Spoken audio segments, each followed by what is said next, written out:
नमस्कार, सत श्री अकाल, आदाब। मेरा नाम मनदीप पुनिया है ਤੇ ਤੁਸੀਂ ਸੁਣ ਰਹੇ ਹੋ ਪੰਜਾਬੀ ਰੇਡੀਓ ਯੂਐਸਏ। ਮੈਂ ਇੱਕ ਵਾਰ ਫਿਰ ਹਾਜ਼ਰ ਹਾਂ ਨਵੇਂ ਬੁਲਟਨ ਦੇ ਨਾਲ ਤੇ ਸ਼ੁਰੂਆਤ ਕਰਦੇ ਹਾਂ ਅੱਜ ਦੀ ਮੁੱਖ ਖਬਰਾਂ ਤੋਂ।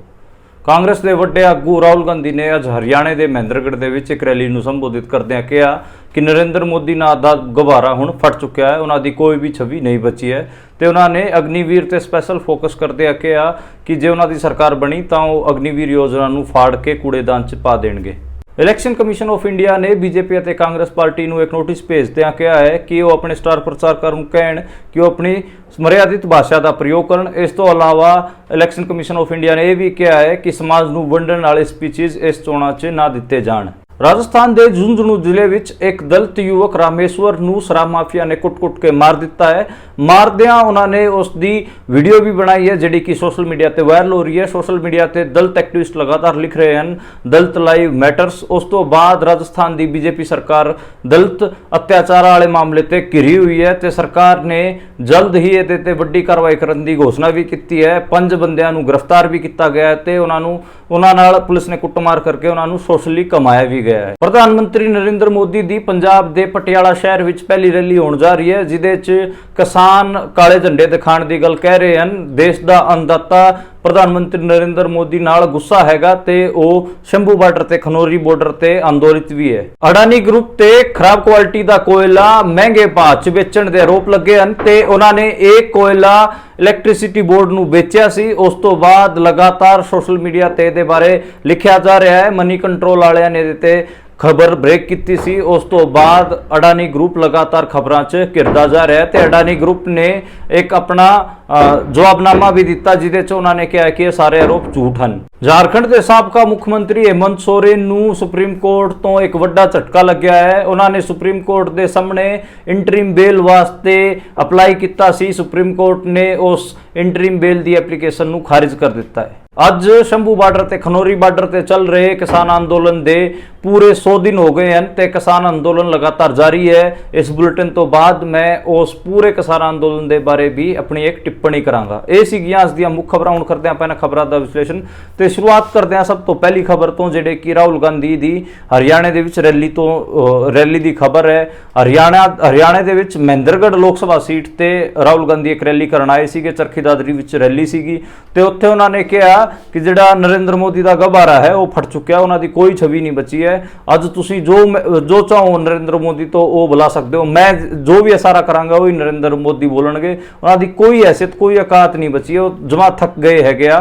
तो इस तो अलावा हरियाणे दे विच अग्निवीर का वड्डा मुद्दा क्योंकि हरियाणे तो बहुत सारे बंदे आर्मी च जांदे सीगे ते राहुल गांधी ने इहनूं फड़दियां कहा है कि अग्निवीर नूं असीं पहले फेर ही आंदिया सार ही ਉਹਨੂੰ ਅਸੀਂ फाड़ के डस्टबिन च पा देवांगे ते ਅਸੀਂ ਦੁਬਾਰੇ ਤੋਂ ਜਿਹੜਾ फौज वालिਆਂ ਦਾ गौरव हैगा, इंडियन आर्मी का गौरव हैगा, ਉਹਨੂੰ ਦੁਬਾਰੇ ਤੋਂ एस्टैबलिश करांगे। पुराने तरीके नाल ही भर्ती होगी ते ਜਿਹੜਾ इंडियन आर्मी ਦੇ ਵਿੱਚ ਬੰਦਾ शहीद होगा ਉਹਨੂੰ शहीद ਦਾ ਦਰਜਾ भी मिलूगा, पेंशन भी मिलूगी। ਤੇ ਰਾਹੁਲ ਗਾਂਧੀ ने ਜਿਹੜਾ ਇਹ इंडियन आर्मी वाला मसला हैगा, अग्निवीर वाला हैगा, ਇਹਦੇ ਤੇ ठीक ठाक जोर दे के अज महेंद्रगढ़ लोक सभा सीट ते फोकस किया क्योंकि आपां नूं पता कि जिहड़ा अहिरवाल बेल्ट है महेंद्रगढ़ कोसली नारनौल ये जिहड़ा पूरा रीजन है रेवाड़ी इत्थे जिहड़े अहिर किसान हैगे उन्हां दे मुंडे ज़्यादातर आर्मी च जांदे हैगे आ ते जिहड़ी जाट बेल्ट हैगी रोहतक वाली या भिवानी वाली उत्थों भी बहुत सारे मुंडे जाटां दे भी आर्मी च जांदे सीगे ते इस करके जिहड़ा राहुल गांधी है उन्हें अहिर किसान अते जाट किसानां नूं साधण वास्ते ये अग्निवीर दा मुद्दा उछालिया। उदां हरियाणे दे इलैक्शनां च एक खासा बड़ा मुद्दा हैगा, उदा पंजाब च इन्ना बड़ा मुद्दा नहीं है अग्निवीर दा, पर हरियाणे च एक खासकर बहुत बड़ा मुद्दा हैगा। उस तो जी अगली खबर की गल करिए वो इलैक्शन कमीशन ऑफ इंडिया की हैगी। इलैक्शन कमीशन ऑफ इंडिया ने बीजेपी ते कांग्रेस दोवां नूं एक नोटिस भेज के कहा कि तुसीं अपने स्टार प्रचारकां नूं कहो कि वो मर्यादित भाषा का प्रयोग करन, ऐं कुछ भी ना छड्डी चलन। तो उन्होंने ये भी कहा कि जिहड़े समाज नूं वंडण वाले स्पीचीज हैगे उन्हां ते भी कंट्रोल किया जाए, इदां दे स्पीचीज ना दिते जाण जिहदे समाज नूं वंडण दी गल होवे। ते कांग्रेस वालियां नूं कहा है कि इलैक्शन कमीशन ऑफ इंडिया ने कांग्रेस वालियां नूं कहा कि तुसीं अग्निवीर नूं टारगेट ना करो, इहदे नाल सेना का मनोबल कम हुंदा ते सेना का इस्तेमाल चोणां च ना करो। ये कांग्रेस वालियां ने नसीहत दी है। मैनूं लगदा कि जिहड़ी अग्निवीर योजना इहदे बारे तां गल हो ही सकदी है। ते दूजी गल जिहड़ा ये बैलेंसिंग एक्ट ਮੈਨੂੰ ਲੱਗਦਾ ਇਲੈਕਸ਼ਨ ਕਮਿਸ਼ਨ ਆਫ ਇੰਡੀਆ ਦਾ ਕੱਲਾ ਬੀਜੇਪੀ ਨੂੰ ਨੋਟਿਸ ਦੇਣ ਦੀ ਬਜਾਏ ਉਹਨਾਂ ਨੇ ਦੋਵਾਂ ਨੂੰ ਨੋਟਿਸ ਫੜਾਤਾ ਹੈਗਾ ਤੇ ਜ਼ਿਆਦਾ ਉਸ ਨੋਟਿਸ 'ਚ ਕਾਂਗਰਸ ਨੂੰ ਟਾਰਗੇਟ ਕੀਤਾ ਗਿਆ ਹੈਗਾ। ਜਿਹੜੇ ਨਰਿੰਦਰ ਮੋਦੀ ਅਮਿਤ ਸ਼ਾਹ ਹੋਰੀ ਕਮਿਊਨਲ ਸਪੀਚਸ ਦੇ ਰਹੇ ਹੈਗੇ ਆ ਉਹਦੇ ਬਾਰੇ ਇਲੈਕਸ਼ਨ ਕਮਿਸ਼ਨ ਆਫ ਇੰਡੀਆ ਨੇ ਕੋਈ ਕਮੈਂਟ ਨਹੀਂ ਕੀਤਾ। ਮੈਨੂੰ ਲੱਗਦਾ ਕਿ ਉਹਦੇ ਬਾਰੇ ਮੈਂਸ਼ਨ ਕਰਕੇ ਕਮੈਂਟ ਕਰਨਾ ਚਾਹੀਦਾ ਸੀਗਾ ਤੇ ਕਾਰਵਾਈ ਦੀ ਗੱਲ ਵੀ ਕਹਿਣੀ ਚਾਹੀਦੀ ਸੀ ਕਿ ਘੱਟੋ ਘੱਟ ਇਲੈਕਸ਼ਨ ਕਮਿਸ਼ਨ ਆਫ ਇੰਡੀਆ ਕਾਰਵਾਈ ਕੋਈ ਨਾ ਵੀ ਕਰੇ, ਪਰ ਤੁਸੀਂ ਉਹਨਾਂ ਨੂੰ ਵਾਰਨਿੰਗ ਤਾਂ ਦੇ ਸਕਦੇ ਹੋ। ਵਾਰਨਿੰਗ ਤੱਕ ਦੇਣ ਦੀ ਵੀ ਕੋਸ਼ਿਸ਼ ਜਿਹੜੀ ਜ਼ਹਿਮਤ ਹੈ ਉਹ ਇਲੈਕਸ਼ਨ ਕਮਿਸ਼ਨ ਆਫ ਇੰਡੀਆ ਨੇ ਨਹੀਂ ਉਠਾਈ ਹੈਗੀ ਆ। ਉਸ ਤੋਂ ਜਿਹੜੀ ਅਗਲੀ ਖਬਰ ਦੀ ਗੱਲ ਕਰੀਏ ਉਹ ਰਾਜਸਥਾਨ ਦੀ ਹੈਗੀ। ਰਾਜਸਥਾਨ ਦੇ ਝੁੰਝੁਨੂ ਜ਼ਿਲ੍ਹੇ ਵਿੱਚ ਇੱਕ ਦਲਿਤ ਯੁਵਕ ਦੀ ਸ਼ਰਾਬ ਮਾਫੀਆ ਨੇ ਕੁੱਟ-ਕੁੱਟ ਕੇ ਹੱਤਿਆ ਕਰ ਦਿੱਤੀ ਹੈ ਤੇ ਉਸ ਕੁੱਟਣ ਵਾਲੀ ਜਿਹੜੀ ਉਹ ਵੀਡੀਓ ਹੈ ਉਹ ਉਹਨਾਂ ਨੇ ਬਣਾਈ, ਜਿਹੜੇ ਸ਼ਰਾਬ ਮਾਫੀਆ ਵਾਲੇ ਸੀਗੇ ਤੇ ਉਹਨੂੰ ਸੋਸ਼ਲ ਮੀਡੀਆ ਤੇ ਪਾਤਾ। ਬਾਅਦ 'ਚ ਉਹ ਵਾਇਰਲ ਹੋ ਗਈ ਤੇ ਦਲਿਤਾਂ ਨੇ ਲਿਖਿਆ ਕਿ ਦਲਿਤ ਲਾਈਵ ਮੈਟਰਸ, ਤੁਸੀਂ ਦਲਿਤਾਂ ਨਾਲ ਇਦਾਂ ਧੱਕਾ ਨਹੀਂ ਕਰ ਸਕਦੇ, ਉਹਨਾਂ ਨੂੰ ਇਦਾਂ ਨਹੀਂ ਮਾਰ ਸਕਦੇ ਤੇ ਪੂਰੇ ਮੁਲਕ ਭਰ 'ਚ ਇੱਕ ਉਹ ਵੱਡਾ ਇਸ਼ੂ ਬਣ ਗਿਆ ਹੈਗਾ ਤੇ ਲਗਾਤਾਰ ਉਹਦੇ ਬਾਰੇ ਗੱਲ ਵੀ ਹੋ ਰਹੀ ਹੈ। ਤੇ ਮੈਨੂੰ ਲੱਗਦਾ ਕਿ ਜਿਹੜਾ ਭਜਨ ਲਾਲ ਸਰਕਾਰ ਹੈ ਰਾਜਸਥਾਨ ਦੀ ਬੀਜੇਪੀ ਸਰਕਾਰ ਹੈ ਉਹ ਇਸ ਮੁੱਦੇ ਤੇ ਖਾਸੀ ਘਿਰ ਗਈ ਹੈਗੀ ਆ। ਉਹਨਾਂ ਨੂੰ ਸਖਤ ਐਕਸ਼ਨ ਲੈਣਾ ਪਊਗਾ। ਹਾਲਾਂਕਿ ਜਿਹੜੇ ਮੁੰਡਿਆਂ ਨੇ ਉਸ ਦਲਿਤ ਯੁਵਕ ਨੂੰ ਮਾਰਿਆ ਹੈਗਾ ਉਹਨਾਂ ਦੀ ਗ੍ਰਿਫਤਾਰੀ ਹੋ ਗਈ ਹੈ ਤੇ ਉਹਨਾਂ ਦੀ ਪਰੇਡ ਵੀ ਕੀਤੀ ਗਈ ਸੋਸ਼ਲੀ, ਉਹਨਾਂ ਨੂੰ ਕੁੱਟਮਾਰ ਕਰਕੇ ਉਹਨਾਂ ਨਾਲ।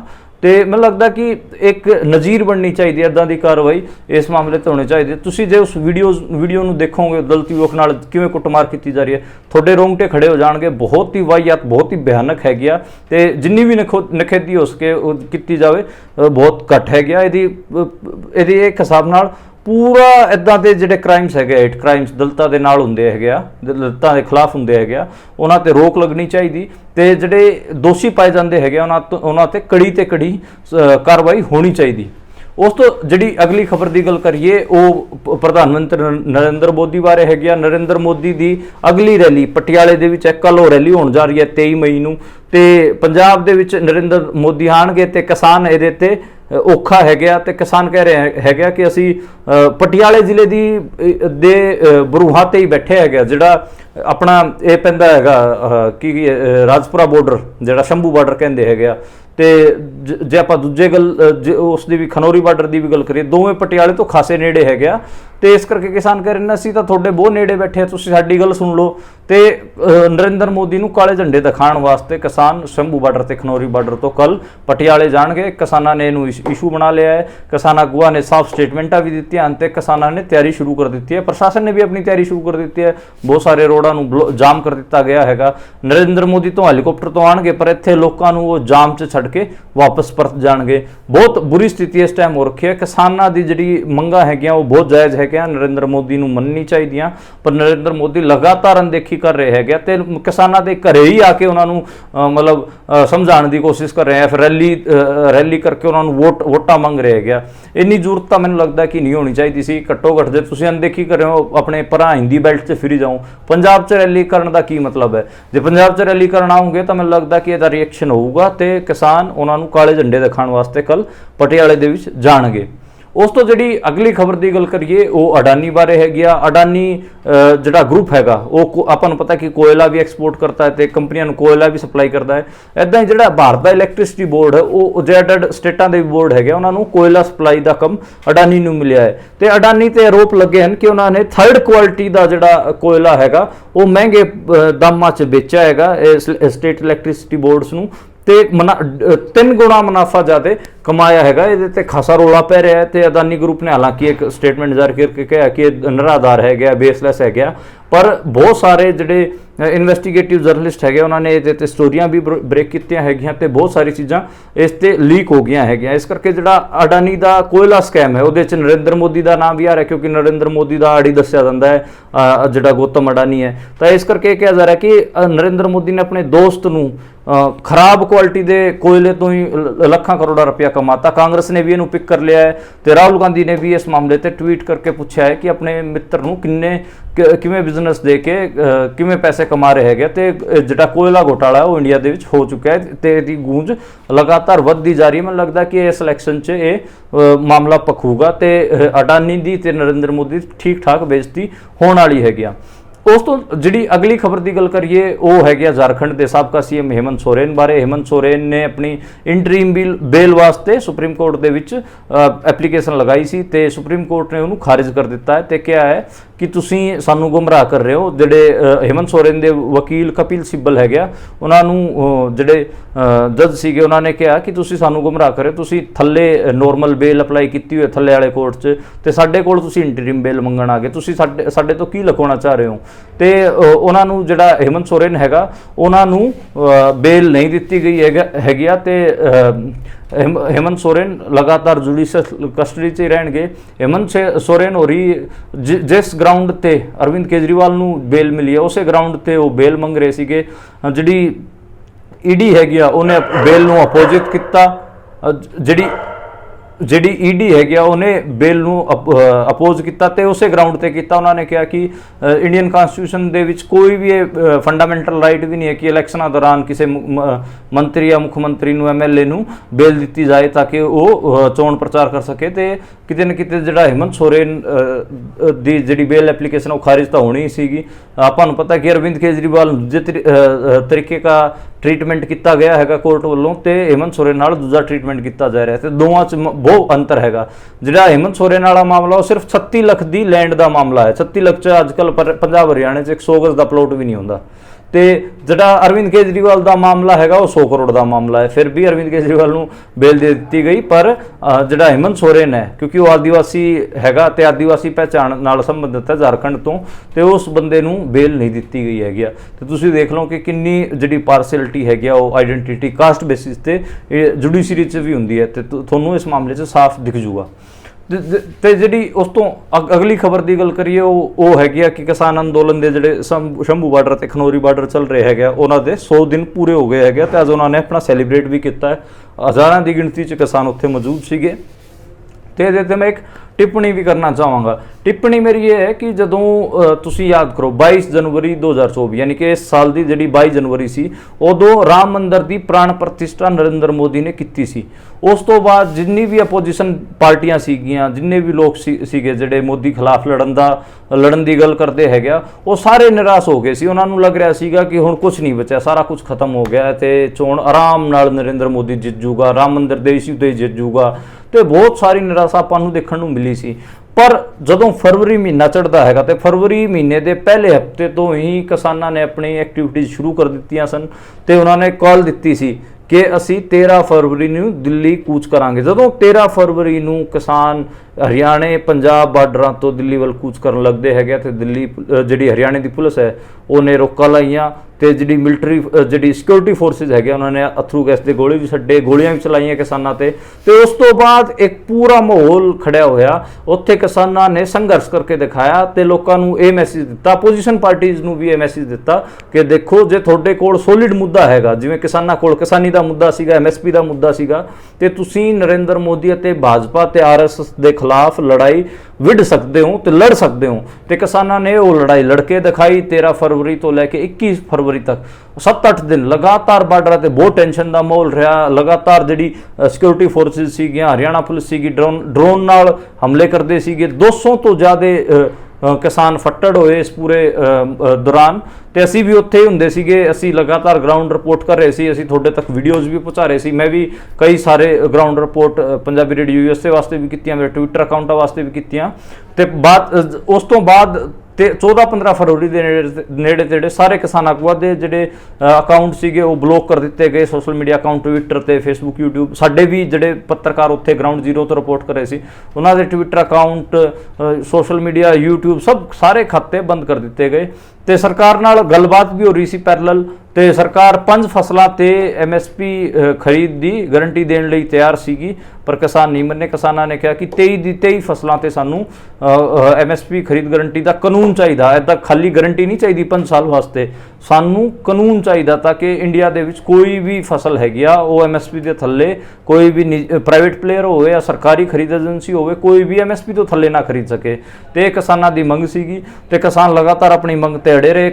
ਸਰਕਾਰ ਨਾਲ ਕੋਈ ਸਮਝੌਤਾ ਨਹੀਂ ਕੀਤਾ ਤੇ ਜੋ ਕੁਝ ਤੁਹਾਨੂੰ ਦੇਖਣ ਨੂੰ ਮਿਲ ਰਿਹਾ ਸੀਗਾ ਤੇ ਉਹ ਵੀ ਬਹੁਤ ਭਿਆਵਹ ਸੀਗਾ। ਹਿਊਮਨ ਰਾਈਟ ਦੀ ਖਾਸੀ ਵਾਇਲੇਸ਼ਨ ਹੋਈ, ਕਿਸਾਨਾਂ ਦੇ ਹਿਊਮਨ ਰਾਈਟਸ ਦੇ ਖਿਲਾਫ ਕਿਤੇ ਨਾ ਕਿਤੇ ਖਲਵਾੜ ਕੀਤੀ ਗਈ, ਉਹਨਾਂ ਨੂੰ ਸੱਟਾਂ ਫੇਟਾਂ ਵੀ ਵੱਜੀਆਂ, ਕਈ ਕਿਸਾਨਾਂ ਦੀਆਂ ਅੱਖਾਂ ਦੀ ਰੋਸ਼ਨੀ ਵੀ ਗਈ ਤੇ ਕਈਆਂ ਦੇ ਚੋਟ ਵੀ ਲੱਗੀ, ਸੀਰੀਅਸ ਗੰਭੀਰ ਸੱਟਾਂ ਵੀ ਲੱਗੀਆਂ। ਤੇ ਇੱਕ ਕਿਸਾਨ ਪ੍ਰੀਤਪਾਲ ਨੂੰ 21 ਫਰਵਰੀ ਨੂੰ ਹਰਿਆਣਾ ਪੁਲਿਸ ਨੇ ਚੱਕ ਲਿਆ, ਉਹਦੇ ਨਾਲ ਕੁੱਟਮਾਰ ਕੀਤੀ, ਦੋਵੇਂ ਉਹਦੀ ਲੱਤਾਂ ਤੋੜਤੀ, ਜਵਾੜਾ ਤੋੜਤਾ ਤੇ 21 ਸਾਲਾ ਨੌਜਵਾਨ ਜਸਕਰਨ ਸਿੰਘ ਦੀ ਗੋਲੀ ਮਾਰ ਕੇ ਹੱਤਿਆ ਕਰ ਦਿੱਤੀ ਗਈ ਤੇ ਉਹ ਕਿਸਾਨ ਸ਼ਹੀਦ ਹੋ ਗਿਆ ਸ਼ੁਭਕਰਨ ਸਿੰਘ। ਉਸ ਤੋਂ ਬਾਅਦ ਕਿਸਾਨਾਂ ਨੇ ਸ਼ੁਭਕਰਨ ਸਿੰਘ ਦਾ ਤਦ ਤੱਕ ਅੰਤਿਮ ਸੰਸਕਾਰ ਯਾਨੀ ਕਿ ਅੰਤਿਮ ਸੰਸਕਾਰ ਨਹੀਂ ਕੀਤਾ, ਲਾਸਟ ਫਿਊਨਰਲ ਨਹੀਂ ਕੀਤਾ ਜਦੋਂ ਤੱਕ ਸਰਕਾਰ ਨੇ FIR ਹਰਿਆਣਾ ਪੁਲਿਸ ਖਿਲਾਫ ਨਹੀਂ ਦਰਜ ਕੀਤੀ। ਹਾਲਾਂਕਿ ਪੰਜਾਬ ਪੁਲਿਸ ਨੇ ਜਾਂ ਫਿਰ ਪੰਜਾਬ ਸਰਕਾਰ ਨੇ ਬਹੁਤ ਘਟੀਆ ਕੰਮ ਕੀਤਾ, ਉਹ ਇਹ ਕੀਤਾ ਕਿ ਉਹਨਾਂ ਨੇ 0 FIR ਦਰਜ ਕਰ ਲਈ, ਅਣਪਛਾਤੇ ਬੰਦਿਆਂ ਖਿਲਾਫ FIR ਦਰਜ ਕੀਤੀ। ਮੈਨੂੰ ਲੱਗਦਾ ਕਿ ਉਹ ਸਾਫ਼ ਤੌਰ ਤੇ ਹਰਿਆਣਾ ਪੁਲਿਸ ਦੇ ਖਿਲਾਫ ਕੀਤੀ ਜਾਣੀ ਚਾਹੀਦੀ ਸੀਗੀ, ਪਰ ਇਹ ਨਹੀਂ ਹੋਇਆ। ਪ੍ਰਿਤਪਾਲ ਵਾਲੇ ਮਾਮਲੇ 'ਚ ਵੀ ਆਪਾਂ ਨੂੰ ਦੇਖਣ ਨੂੰ ਮਿਲਿਆ ਕਿ ਉਹ ਪਹਿਲਾਂ ਰੋਹਤਕ PGI ਸੀਗਾ, ਉਹਨੂੰ ਪੰਜਾਬ ਲੈ ਕੇ ਆਉਣ ਤੇ ਹੀ ਖਾਸਾ ਜ਼ੋਰ ਲੱਗਿਆ ਤੇ ਪ੍ਰਿਤਪਾਲ ਵਾਲੇ ਮਾਮਲੇ 'ਚ ਵੀ ਬਹੁਤ ਢਿੱਲੀ ਢਾਲੀ FIR ਕੀਤੀ ਗਈ। ਉਸ ਤੋਂ ਬਾਅਦ ਜਿਹੜੇ ਕਿਸਾਨ ਸੀਗੇ ਉਹ ਹਾਈ ਕੋਰਟ ਵੀ ਗਏ, ਹਾਈ ਕੋਰਟ ਦੇ ਵਿੱਚ ਕੋਰਟ ਨੇ ਇੱਕ ਟ੍ਰਾਈਬੂਨਲ ਵੀ ਬਣਾਇਆ ਤੇ ਇੱਕ ਕਮੇਟੀ ਬਣਾਈ ਕਿ 1 ਮਹੀਨੇ 'ਚ ਜਿਹੜੀ ਹੈਗੀ ਆ ਇਹਦੀ ਇਨਕੁਆਇਰੀ ਕਰਕੇ, ਰਿਟਾਇਰਡ ਜੱਜ ਦੀ ਕਮੇਟੀ ਇਹਦੀ ਇਨਕੁਆਇਰੀ ਕਰਕੇ ਦੱਸੂਗੀ। ਉਹਦੇ ਹਜੇ ਉਹ ਜਿਹੜੀ ਰਿਪੋਰਟ ਹੈਗੀ ਉਹ ਸੀਲ ਪੈਕ ਹੈਗੀ ਆ, ਉਹਦੇ ਤੇ ਕੋਈ ਗੱਲ ਨਹੀਂ ਹੋ ਰਹੀ ਤੇ ਉਹਨੂੰ ਖਾਰਿਜ ਕਰਵਾਉਣ ਵਾਸਤੇ ਵੀ ਹਰਿਆਣਾ ਪੁਲਿਸ ਨੇ ਜ਼ੋਰ ਲਾਇਆ, ਪਰ ਜਿਹੜੇ ਕਿਸਾਨ ਹੈਗੇ ਆ ਉਹ ਜਿੱਤ ਗਏ ਸੀਗੇ ਹਾਈ ਕੋਰਟ ਦੇ ਵਿੱਚ। ਉੱਦਾਂ ਜਿਹੜੇ ਕਿਸਾਨ ਹੈਗੇ ਆ ਉਹ ਹਜੇ ਤੱਕ ਉਹਨਾਂ ਦਾ ਕਿਸਾਨ ਅੰਦੋਲਨ ਜਾਰੀ ਹੈ, ਹਜੇ ਵੀ ਉਹ ਬਾਰਡਰਾਂ ਤੇ ਬੈਠੇ ਹੈਗੇ ਆ। 3 ਨੌਜਵਾਨ ਕਿਸਾਨ ਗ੍ਰਿਫਤਾਰ ਕੀਤੇ ਗਏ, ਤਿੰਨੋਂ ਹਰਿਆਣੇ ਤੋਂ ਸੀਗੇ, ਗੁਰਕੀਰਤ ਸਿੰਘ, ਨਵਦੀਪ ਸਿੰਘ ਜਲਵੇੜਾ ਜਿਹੜਾ ਵਾਟਰ ਕੈਨਨ ਵਾਲਾ ਮੁੰਡਾ ਹੈ ਤੇ ਇੱਕ ਕਿਸਾਨ ਹੋਰ ਸੀਗਾ ਤੇ ਤਿੰਨੇ ਕਿਸਾਨ ਜਿਹੜੇ ਹੈਗੇ ਆ ਜੇਲ੍ਹ 'ਚ ਬੈਠੇ ਹੈਗੇ ਆ। ਤੇ ਅਨੀਸ਼ ਖਟਕੜ ਤੀਜੇ ਕਿਸਾਨ ਦਾ ਨਾਮ ਸੀਗਾ ਅਨੀਸ਼ ਖਟਕੜ, ਨਵਦੀਪ ਸਿੰਘ ਜਲਵੇੜਾ ਵਾਟਰ ਕੈਨਨ ਵਾਲਾ ਮੁੰਡਾ ਅਤੇ ਗੁਰਕੀਰਤ ਸਿੰਘ, ਇਹ ਤਿੰਨੋਂ ਨੌਜਵਾਨ ਜੇਲ੍ਹ 'ਚ ਬੈਠੇ ਹੈਗੇ ਆ ਤੇ ਅਪ੍ਰੈਲ 'ਚ ਇਹਨਾਂ ਦੀ ਗ੍ਰਿਫਤਾਰੀ ਹੋਈ ਸੀਗੀ ਤੇ ਹਜੇ ਤੱਕ ਉਹਨਾਂ ਦੀ ਰਿਹਾਈ ਨਹੀਂ ਹੋਈ ਹੈ। ਕਿਸਾਨਾਂ ਨੇ ਉਹਨਾਂ ਦੀ ਰਿਹਾਈ ਵਾਸਤੇ ਰੇਲ ਰੋਕੋ ਅੰਦੋਲਨ ਵੀ ਚਲਾਇਆ, ਜਿਹੜਾ ਸ਼ੰਭੂ ਵਾਲੀ ਰੇਲ ਲਾਈਨ ਹੈ ਉਹਨੂੰ ਰੋਕ ਕੇ ਰੱਖਿਆ, ਦਿੱਲੀ ਅੰਮ੍ਰਿਤਸਰ ਰੇਲਵੇ ਲਾਈਨ ਨੂੰ ਰੋਕ ਕੇ ਰੱਖਿਆ ਤੇ ਹੁਣ ਕਿਸਾਨਾਂ ਨੇ ਇਹ ਫੈਸਲਾ ਲਿਆ ਕਿ ਉਹ BJP ਆਗੂਆਂ ਦੇ ਘਰਾਂ ਨੂੰ ਵੀ ਘੇਰਨਗੇ ਤੇ ਉਹਨਾਂ ਦਾ ਘਿਰਾਓ ਵੀ ਕਰਨਗੇ। ਜਦੋਂ ਇਲੈਕਸ਼ਨ ਅਨਾਉਂਸ ਹੁੰਦਾ ਹੈ ਉਦੋਂ ਕਿਸਾਨਾਂ ਨੇ ਕਾਲ ਦਿੱਤੀ ਕਿ ਉਹ ਕਾਲੇ ਝੰਡੇ ਦਿਖਾਣਗੇ ਜਾ ਕੇ BJP ਆਗੂਆਂ ਤੇ ਉਹਨਾਂ ਨੂੰ ਪਿੰਡਾਂ 'ਚ ਨਹੀਂ ਵੜਨ ਦੇਣਗੇ। ਹਰਿਆਣਾ ਦੇ ਕਿਸਾਨਾਂ ਨੇ ਕਿਹਾ ਕਿ ਇਹਨਾਂ ਨੇ ਸਾਡੇ ਖਿਲਾਫ ਧਾਰਾ 144 ਲਾਈ ਸੀ, ਅਸੀਂ ਇਹਨਾਂ ਦੇ ਖਿਲਾਫ ਧਾਰਾ 288 ਲਾਉਂਦੇ ਹੈਗੇ, ਅਸੀਂ ਇਹਨਾਂ ਨੂੰ ਪਿੰਡਾਂ 'ਚ ਨਹੀਂ ਵੜਨ ਦੇਵਾਂਗੇ। ਤੇ ਹਰਿਆਣੇ ਦੇ ਵਿੱਚ ਆਪਾਂ ਨੂੰ ਪਤਾ ਹੈ ਕਿ ਪੂਰਾ ਇੱਕ ਮਾਹੌਲ ਖੜਾ ਹੋ ਗਿਆ ਜਦੋਂ ਵੀ BJP ਦੇ ਕੈਂਡੀਡੇਟ BJP ਦੇ ਆਗੂ ਵੋਟ ਮੰਗਣ ਆਉਂਦੇ ਸੀਗੇ, ਜਿਹੜੇ ਹਰਿਆਣੇ ਦੇ ਕਿਸਾਨ ਟੁੱਟ ਕੇ ਪੈਂਦੇ ਹੈਗੇ ਤੇ ਆਪਾਂ ਨੂੰ ਉਹ ਬਹੁਤ ਸਾਰੇ ਵਿਜ਼ੂਅਲ ਵੀ ਦੇਖੇ ਤੁਹਾਨੂੰ ਮਿਲਣਗੇ ਸੋਸ਼ਲ ਮੀਡੀਆ ਤੇ। ਨਾ ਤਾਂ ਦੁਸ਼ਯੰਤ ਚੌਟਾਲਾ ਨੂੰ ਵੜਨ ਦਿੱਤਾ ਗਿਆ, ਨਾ BJP ਆਗੂਆਂ ਨੂੰ ਵੜਨ ਦਿੱਤਾ ਗਿਆ ਤੇ ਇੱਕ ਪੂਰਾ ਦਾ ਪੂਰਾ ਪੰਜਾਬ ਹਰਿਆਣੇ ਦੇ ਵਿੱਚ BJP ਨੂੰ ਔਖਾ ਹੋ ਗਿਆ। ਪੂਰੀ ਮੈਂ ਕਹਿ ਸਕਦਾ ਦੋਵੇਂ ਸਟੇਟਾਂ 'ਚ ਸਾਰੀ ਭਾਜਪਾ ਨੂੰ ਸਾਰੀ JJP ਨੂੰ ਖਾਸਾ ਔਖਾ ਹੋ ਰਿਹਾ, ਉਹ ਪਿੰਡਾਂ 'ਚ ਨਹੀਂ ਵੜ ਪਾ ਰਹੇ, ਉਹਨਾਂ ਨੂੰ ਕਾਲੇ ਝੰਡੇ ਲਗਾਤਾਰ ਦਿਖਾਏ ਜਾ ਰਹੇ ਹੈਗੇ ਆ। ਕੱਲ ਵੀ ਮੈਂ ਗਰੰਟੀ ਨਾਲ ਕਹਿੰਦਾ ਕਿ ਜਿਹੜੇ ਪਟਿਆਲੇ ਦੇ ਵਿੱਚ ਕਿਸਾਨ ਜ਼ਰੂਰ ਪ੍ਰਧਾਨ ਮੰਤਰੀ ਨਰਿੰਦਰ ਮੋਦੀ ਦੀ ਰੈਲੀ ਨੂੰ ਕਾਲੇ ਝੰਡੇ ਦਿਖਾਉਣ ਵਾਸਤੇ ਪਹੁੰਚਣਗੇ। ਕਿਸਾਨਾਂ ਦੇ ਵਿੱਚ ਖਾਸਾ ਰੋਹ ਹੈਗਾ ਤੇ ਕਿਸਾਨ ਜਾਇਜ਼ ਮੰਗਾਂ ਵਾਸਤੇ ਲੜ ਰਹੇ ਹਨ। ਤੇ ਜਿਹੜਾ ਇਹ ਪੂਰਾ ਚੋਣ ਸੀਗਾ ਇਹਦੇ 'ਚ ਆਪਾਂ ਨੂੰ ਦੇਖਣ ਨੂੰ ਮਿਲ ਰਿਹਾ ਸੀਗਾ ਜਿਹੜੀ ਆਪੋਜੀਸ਼ਨ ਪਾਰਟੀਆਂ ਸੀਗੀਆਂ ਉਹ ਤਾਂ ਸਰੈਂਡਰ ਕਰ ਗਈਆਂ ਸੀਗੀਆਂ ਕਿ ਉਹਨਾਂ ਨੂੰ ਲੱਗ ਰਿਹਾ ਸੀਗਾ ਕਿ ਰਾਮ ਮੰਦਿਰ ਬਹੁਤ ਵੱਡਾ ਇਸ਼ੂ ਹੈ, ਪਰ ਜਦੋਂ ਤੋਂ ਕਿਸਾਨਾਂ ਨੇ ਲੜਨਾ ਸ਼ੁਰੂ ਕੀਤਾ ਉਸ ਤੋਂ ਬਾਅਦ ਉਹਨਾਂ ਨੂੰ ਵੀ ਮਾੜਾ ਮੋਟਾ ਹੌਸਲਾ ਮਿਲਿਆ ਤੇ ਉਸ ਤੋਂ ਬਾਅਦ ਉਹ ਵੀ ਗਰਾਊਂਡ ਤੇ ਆਪਾਂ ਨੂੰ ਸਕਰੀਏ ਦਿਖੀਆਂ ਤੇ ਉਹ ਲਗਾਤਾਰ ਕੰਮ ਕਰ ਰਹੀਆਂ ਹੈਗੀਆਂ ਆਪੋਜੀਸ਼ਨ ਪਾਰਟੀਆਂ। ਤੇ ਇਸੇ ਕਰਕੇ ਜਿਹੜਾ ਇੱਕ ਤਰਫਾ ਇਲੈਕਸ਼ਨ ਦਿਖ ਰਿਹਾ ਸੀਗਾ ਨਾ BJP ਦਾ, ਉਹ ਇੱਕਦਮ ਤੇ ਕੰਪੀਟੀਟਿਵ ਲੈਵਲ ਤੇ ਆ ਗਿਆ ਤੇ ਹੁਣ ਜਿਹੜਾ ਇਲੈਕਸ਼ਨ ਹੈਗਾ ਉਹ ਜਮਾਂ ਨੈਕ ਟੂ ਨੈਕ ਫਾਈਟ ਆਪਾਂ ਨੂੰ ਦੇਖਣ ਨੂੰ ਮਿਲ ਰਿਹਾ ਤੇ ਉਹਦਾ ਕ੍ਰੈਡਿਟ ਕਿਸਾਨਾਂ ਨੂੰ ਦੇਣਾ ਚਾਹੀਦਾ। ਹਾਲਾਂਕਿ ਬਹੁਤ ਸਾਰੇ ਬੰਦੇ ਹੈਗੇ ਆ ਉਹ ਕਿਸਾਨਾਂ ਨੂੰ ਕ੍ਰੈਡਿਟ ਨਹੀਂ ਦੇਣਗੇ, ਜਿਹੜੇ ਇਲੈਕਸ਼ਨਾਂ ਦੇ ਵਿੱਚ ਪੰਡਿਤ ਬਣ ਜਾਂਦੇ ਹੈਗੇ, ਐਨਾਲਿਸਿਸ ਕਰਦੇ ਹੈਗੇ ਜਾਂ ਫਿਰ ਨੈਰੇਟਿਵ ਦੀ ਦੁਕਾਨਾਂ ਚਲਾਉਂਦੇ ਹੈਗੇ ਆ, ਉਹ ਕਦੇ ਵੀ ਕਿਸਾਨਾਂ ਨੂੰ ਇਸ ਚੀਜ਼ ਦਾ ਕ੍ਰੈਡਿਟ ਨਹੀਂ ਦੇਣਗੇ। ਪਰ ਆਪਾਂ ਨੂੰ ਦੇਣਾ ਚਾਹੀਦਾ ਕਿ ਇੰਡੀਆ ਦੇ ਵਿੱਚ ਜਿਹੜਾ BJP ਦੇ ਨੱਕ ਤੇ ਅੜੀ ਹੋਈ ਹੈ ਨਾ ਉਹਦੀ ਇੱਕ ਹਿਸਾਬ ਨਾਲ ਧੌਣ ਤੇ ਜਿਹੜੀ ਕਿਲ ਠੋਕੀ ਹੋਈ ਕਿਸਾਨਾਂ ਨੇ, ਉਹ ਕਿਸਾਨਾਂ ਨੇ ਠੋਕੀ ਹੋਈ ਤੇ ਕਿਸਾਨਾਂ ਨੇ ਹੀ ਇਹ ਬਾਕੀ ਦੇ ਲੋਕਾਂ ਨੂੰ ਇਹ ਦੱਸਿਆ ਹੈ ਕਿ ਮੁੱਦਿਆਂ ਤੇ ਲੜਾਈ ਲੜ ਕੇ BJP ਨੂੰ ਹਰਾਇਆ ਜਾ ਸਕਦਾ ਹੈ। ਤੇ ਇਸੇ ਕਰਕੇ ਜਿਹੜਾ ਇੰਡੀਆ ਦਾ ਚੋਣ ਹੈ ਇਹ ਖਾਸਾ ਇੰਟਰਸਟਿੰਗ ਵੀ ਹੋ ਰੱਖਿਆ ਹੈ। ਮੈਨੂੰ ਲੱਗਦਾ ਕਿ ਜਿਹੜੀ ਆਪੋਜੀਸ਼ਨ ਪਾਰਟੀਆਂ ਹੈਗੀਆਂ ਉਹਨਾਂ ਨੇ ਤਾਂ ਪਿਛਲੇ 5 ਸਾਲ ਰੋਡ ਤੇ ਆ ਕੇ ਤਾਂ ਕੋਈ ਲੜਾਈ ਲੜੀ ਨਹੀਂ, ਉਹਨਾਂ ਨੇ ਸਿਰਫ ਪ੍ਰੈਸ ਕਾਨਫਰੰਸਾਂ ਕੀਤੀਆਂ ਤੇ ਜਾਂ ਫਿਰ ਮੀਡੀਆ ਦੇ ਵਿੱਚ ਬਿਆਨ ਦਿੱਤੇ, ਉਹਨਾਂ ਨੇ ਕੋਈ ਵੱਡੀ ਲੜਾਈਆਂ ਨਹੀਂ ਵਿੱਢੀਆਂ। ਤੇ ਜਿਹੜੀ ਕਿ ਕਿਸਾਨਾਂ ਨੇ ਵਿੱਢੀ ਹੈਗੀ ਆ। ਤੇ ਮੈਨੂੰ ਲੱਗਦਾ ਕਿ ਕਿਸਾਨਾਂ ਕਰਕੇ ਹੀ ਇਹ ਸਾਰਾ ਅਗੇਂਸਟ ਬੀਜੇਪੀ ਮਾਹੌਲ ਆਪਾਂ ਨੂੰ ਦੇਖਣ ਨੂੰ ਮਿਲ ਰਿਹਾ ਤੇ ਦੇਖਣਾ ਹੋਊਗਾ ਕਿ 4 ਜੂਨ ਨੂੰ ਕੀ ਰਿਜ਼ਲਟ ਆਉਣਗੇ। ਮੈਨੂੰ ਲੱਗਦਾ ਕਿ ਹਰਿਆਣੇ ਤੇ ਪੰਜਾਬ 'ਚ ਤਾਂ ਬੀਜੇਪੀ ਦੀ ਬੁਰੀ ਹਾਲਤ ਰਹੂਗੀ। ਉਹਦਾ ਇੱਕੋ ਇੱਕ ਰੀਜ਼ਨ ਹੈ, ਉਹ ਹੈ ਕਿਸਾਨ ਜਿਹੜੇ ਜਿਸ ਸਪਿਰਿਟ ਨਾਲ ਉਹ ਲੜ ਰਹੇ ਹੈਗੇ ਆ ਤੇ ਜਿੰਨੇ ਵਧੀਆ ਤਰੀਕੇ ਨਾਲ ਉਹ ਲੜ ਰਹੇ ਹੈਗੇ ਤੇ ਕ੍ਰੈਡਿਟ ਉਹਨਾਂ ਨੂੰ ਹੀ ਜਾਂਦਾ ਹੈਗਾ। ਤੇ ਮੋਟਾ ਇਹ ਮੇਰੀ ਟਿੱਪਣੀ ਸੀਗੀ। ਹਿਊਮਨ ਰਾਈਟ ਵਾਇਲੇਸ਼ਨ ਹੋਈ ਹੈ, ਬਹੁਤ ਸਾਰੀ ਕਿਸਾਨਾਂ ਦੀ ਡੈਥ ਹੋਈ, ਕਿਸਾਨਾਂ ਤੇ ਗੋਲੀ ਚੱਲੀ ਹੈ। ਕਿਸਾਨਾਂ ਨੇ ਕੱਲ ਜਿਹੜੇ ਹਰਿਆਣੇ ਦੇ ਸਾਬਕਾ ਹੋਮ ਮਿਨਿਸਟਰ ਹੈਗੇ ਅਨਿਲ ਵਿਜ, ਉਹਨਾਂ ਨੂੰ ਘੇਰਾ ਪਾ ਲਿਆ ਸੀਗਾ ਤੇ ਉਹਨਾਂ ਨੇ ਕਿਸਾਨਾਂ ਸਾਹਮਣੇ ਇਹ ਕਬੂਲਿਆ ਕਿ ਹਾਂ ਜਿਹੜੀ ਉਹ ਜ਼ਿੰਮੇਵਾਰੀ ਉਹਨਾਂ ਦੀ ਬਣਦੀ ਹੈ। ਜਿਹੜੀ ਕਿ ਗੋਲੀਆਂ ਚੱਲੀਆਂ ਹੈਗੀਆਂ, ਕਿਸਾਨਾਂ ਨੇ ਉਹਨਾਂ ਨੂੰ ਖਾਸਾ ਘੇਰ ਕੇ ਖਾਸੇ ਸਵਾਲ ਪੁੱਛੇ ਤੇ ਲਗਾਤਾਰ ਕਿਸਾਨਾਂ ਨਾਲ ਜਿਹੜੀ ਜਲਾਲਤ ਹੋਈ ਹੈ ਉਹਦੇ ਬਾਰੇ ਕਿਸਾਨ ਲਗਾਤਾਰ ਸਰਕਾਰ ਤੋਂ, ਸਰਕਾਰੀ ਬੰਦਿਆਂ ਤੋਂ, ਬੀਜੇਪੀ ਵਾਲਿਆਂ ਤੋਂ ਲਗਾਤਾਰ ਸਵਾਲ ਪੁੱਛ ਰਹੇ ਹੈਗੇ ਆ। ਉਹਨਾਂ ਨੂੰ ਘੇਰਾ ਪਾ ਰਹੇ ਹੈ, ਉਹਨਾਂ ਨੂੰ ਕਾਲੇ ਝੰਡੇ ਦਿਖਾ ਰਹੇ ਹੈ ਤੇ ਆਪਣਾ ਜਿਹੜਾ ਰੋਸ ਦਾ ਪ੍ਰਗਟਾਵਾ ਇਹ ਦਿਖਾ ਰਹੇ ਹੈਗੇ ਆ। ਮੇਰੀ ਕਈ ਬੰਦਿਆਂ ਨਾਲ ਗੱਲ ਹੋ ਰਹੀ ਸੀ, ਮੈਂ ਇਸ ਐਕਸਪ੍ਰੈਸ਼ਨ ਨੂੰ ਇਹ ਕਹਾਂਗਾ ਕਿ ਜਿਹੜਾ ਰੂਰਲ ਬੰਦਾ ਹੈਗਾ, ਜਿਹੜਾ ਦਿਹਾਤੀ ਬੰਦਾ, ਪੇਂਡੂ ਬੰਦਾ ਹੈਗਾ, ਉਹਦੀ ਅਣਦੇਖੀ ਜਿਹੜੀ ਇੰਡੀਅਨ ਪੋਲਿਟਿਕਸ ਲਗਾਤਾਰ ਹੋ ਰਹੀ ਸੀ ਤੇ ਉਹਨੇ ਦੁਬਾਰੇ ਦਿਖਾ ਦਿੱਤਾ ਹੈ ਕਿ ਉਹ ਬਹੁਤ ਪਾਵਰਫੁਲ ਹੈ, ਉਹਦੇ ਕੋਲ ਲੜਨ ਦੀ ਸਮਰੱਥਾ ਹੈਗੀ ਆ ਤੇ ਉਹ ਲੜਨ ਦਾ ਤਰੀਕਾ ਵੀ ਜਾਣਦਾ ਹੈਗਾ ਤੇ ਉਹਦੇ ਕੋਲ ਹੌਸਲਾ ਵੀ ਹੈ ਤੇ ਹਿੰਮਤ ਵੀ ਹੈ। ਉਹਨੇ ਦੁਬਾਰੇ ਇੰਡੀਅਨ ਪੋਲਿਟਿਕਸ 'ਚ ਰੂਰਲ ਬੰਦਿਆਂ ਦੀ, ਪਿੰਡੂ ਬੰਦਿਆਂ ਦੀ ਹੋਂਦ ਦਿਖਾ ਦਿੱਤੀ ਹੈ ਤੇ ਉਹਨੂੰ ਰੈਲੀਵੈਂਟ ਬਣਾ ਦਿੱਤਾ ਹੈ। ਅੱਜ ਦੇ ਟਾਈਮ ਰੂਰਲ ਬੰਦਿਆਂ ਬਾਰੇ ਜਾਂ ਪਿੰਡੂ ਬੰਦਿਆਂ ਬਾਰੇ ਗੱਲ ਕੀਤੇ ਬਿਨਾ ਕੋਈ ਵੀ ਪੋਲੀਟੀਕਲ ਪਾਰਟੀ ਇੰਡੀਆ ਦੇ ਵਿੱਚ ਸਰਵਾਈਵ ਨਹੀਂ ਕਰ ਸਕਦੀ ਤੇ ਇਹ ਕਿਸਾਨਾਂ ਦੀ ਹੀ ਦੇਣ ਹੈ। ਤੇ ਮੈਨੂੰ ਲੱਗਦਾ ਕਿ ਆਪਾਂ ਸਾਰਿਆਂ ਨੂੰ ਉਹਨਾਂ ਵਾਸਤੇ ਇੱਕ ਨਾਰਾ ਵੀ ਮਾਰਨਾ ਚਾਹੀਦਾ। ਉਹ ਨਾਰਾ ਹੈਗਾ ਕਿਸਾਨ ਮਜ਼ਦੂਰ ਏਕਤਾ ਜ਼ਿੰਦਾਬਾਦ ਤੇ ਦੂਜਾ ਨਾਰਾ ਆਪਾਂ ਨੂੰ ਇਹ ਮਾਰਨਾ ਚਾਹੀਦਾ ਲੜਦੇ ਲੋਕ ਜ਼ਿੰਦਾਬਾਦ। ਜਿਹੜੇ ਲੋਕ ਲੜਨਗੇ ਉਹੀ ਖੜਨਗੇ, ਉਹੀ ਜ਼ਿੰਦਾ ਰਹਿਣਗੇ ਤੇ ਮੈਨੂੰ ਲੱਗਦਾ ਕਿ ਜ਼ਿੰਦਾ ਰਹਿਣ ਵਾਸਤੇ ਲੜਾਈ ਬਹੁਤ ਜ਼ਰੂਰੀ ਹੈ। ਜੇ ਜੀਣਾ ਹੈ ਤਾਂ ਲੜਨਾ ਪਊ, ਜੇ ਨਾ ਲੜਿਆ ਤਾਂ ਮਰਨਾ ਪਊ। ਇਹ ਦੋ ਲਾਈਨਾਂ ਤੁਸੀਂ ਮਨ 'ਚ ਬਿਠਾ ਲਓ। ਤਾਂ ਇਸ ਕਰਕੇ ਲੜਾਈ ਬਹੁਤ ਜ਼ਰੂਰੀ ਹੈ ਤੇ ਕਿਸਾਨ ਆਪਣੇ ਪੂਰੇ ਤਗੜੇ ਤਰੀਕੇ ਨਾਲ ਨਰਿੰਦਰ ਮੋਦੀ ਸਰਕਾਰ ਨੂੰ, ਬੀਜੇਪੀ RSS ਨੂੰ ਟੱਕਰ ਦੇ ਰਹੇ ਹਨ।